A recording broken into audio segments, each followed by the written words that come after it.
इस अतुल भारत का दुर्भाग्य देखिए कि जिस बाबा साहब अंबेडकर ने संविधान बनाया, उसी बाबा साहब अंबेडकर के संविधान का दुहाई देकर उसी बाबा साहब अंबेडकर का मूर्ति जर्जर कर दिया गया।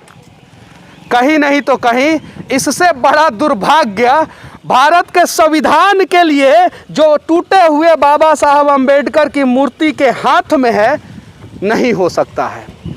बस विनती करूंगा इस देश के यशस्वी नेताओं से, जो बात बात में बाबा साहब अंबेडकर की बात करते हैं, कम से कम वो इस बाबा साहब अंबेडकर की मूर्ति की स्थिति सही करे और जो भी उचित निर्णय हो वो उचित निर्णय करके और इस बाबा साहब अंबेडकर को इस बाबा साहब अंबेडकर के ही संविधान से न्याय दिला दे।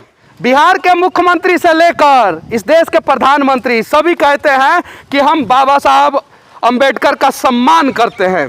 क्या इस प्रकार से सम्मान करते हैं? अगर करीब से देखा जाए तो बाबा साहब अंबेडकर के आंखों में आंसू है। चुनाव के समय में ना जाने कौन कौन सी पार्टी बन जाती है, ना जाने कौन कौन सा संगठन बन जाता है। भीम सेना बन जाता है, दलित सेना बन जाता है, मीम भीम बन जाता है। और ये स्टेट हाईवे है, ये चौड़ा हाईवे है और इस रास्ते से दलित सेना के, भीम सेना के, मीम भीम के हर एक पार्टी के कार्यकर्ता और नेता गुजरे होंगे। हर पार्टियों के नेताओं और कार्यकर्ताओं को बाबा साहब अंबेडकर की ये मूर्ति दिखी होगी, लेकिन किसी को हिम्मत नहीं हुआ होगा कि इसके बारे में दो शब्द बोले और इस स्थिति को दिखाए। जितना जर्जर बाबा साहब अंबेडकर की मूर्ति है आज, उससे ज्यादा जर्जर जो है ना देश का कानून हो चुका है। एक टूटे हुए हाथ में संविधान है और दूसरा हाथ भी टूट गया है। ये पैर है वो भी टूट गया है और दूसरा भी पैर टूट गया है। और ये टूटा हुआ मूर्ति जो है देश का संविधान, देश का कानून व्यवस्था का स्थिति बता रहा है। पटना से सिर्फ और सिर्फ 70 किलोमीटर दूर अरवल और औरंगाबाद स्टेट हाईवे पे स्थित है। और यहीं पे इसी अंबेडकर जी के मूर्ति के बगल में जो है एक विद्यालय है।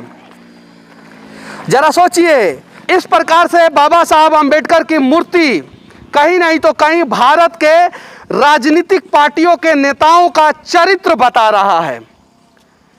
चुनाव से पहले बड़े बड़े वादे और बड़ी बड़ी बातें करने वाले नेता एक बार इस मूर्ति की स्थिति देख लें और जो भी उचित हो वो कार्रवाई करें, वरना इस चौराहे से इस मूर्ति को कम से कम हटा दे। क्या नाम है चाचा आपका?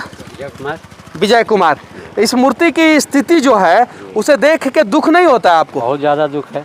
मैं देश के प्रधानमंत्री नरेंद्र मोदी और बिहार के मुख्यमंत्री नीतीश कुमार जी से विनती कर रहा हूं कि अंबेडकर साहब की मूर्ति की स्थिति इस देश के किसी भी कोने में इस प्रकार से नहीं होना चाहिए। इन्होंने संविधान इस देश के लिए लिखा है और आज इनकी मूर्ति इस प्रकार की स्थिति में, वो भी एक सड़क के बीच में, कहीं नहीं तो कहीं हम सभी को शर्मिंदा कर रहा है। अंबेडकर साहब की जर्जर मूर्ति बनतारा पंचायत से सच तक के लिए मैं मनीष कश्यप, जय हिंद।